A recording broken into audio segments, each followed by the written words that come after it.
চাটতে চাটতে মমতার পা চেটে চেটে এখন জিভ এত এত হতো যে বসে ফেলেছে। ওরা করে তিনি তার মায়ের সুযোগ্য সন্তান। চাটতে চাটতে মমতার পা চেটে চেটে এখন জিভ এত এত হতো যে বসে ফেলেছে। ওকে হতো যে কলকাতার কোথাও উন্নয়ন করার জায়গা পায়নি। বাড়ি কলকাতায় কালীগঞ্জে থাকে আর ও করিমপুরে এসে উন্নয়ন করবে। তার মানে কি করিমপুরের মানুষকে বোকা ভাবছে না তৃণমূল বোকা ভাবছে না।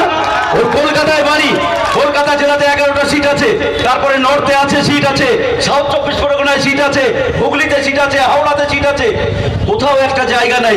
ওকে কোথায় 400-300 কিলোমিটার দূরে আমাদের করিমপুরে, আমরা গ্রামে দুধে ভাতে খেয়ে মানুষ, সেখানে দাঁড়িয়ে তৃণমূল কংগ্রেসের একটা লোক নাই করিমপুরে। আমার লজ্জা লাগে ভাবতে। তাহলে ওই চেটে চেটে হরলিক্স খাওয়া এখন মমতার পাচাটা তৃণমূল কংগ্রেসের প্রার্থী, সে আপনার করিমপুরের উন্নয়ন করবে বলে দরদ দেখাচ্ছে।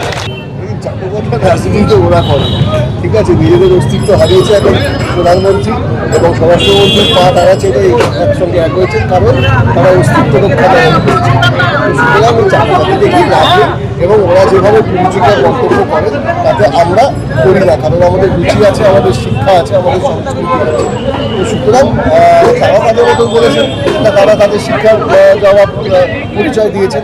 আমি শুধু এইটুকু বলি যে হাওয়াই চটিটা দিদির পাটা আমার মাথার উপর, কারণ তাকে আমি মা মনে করি।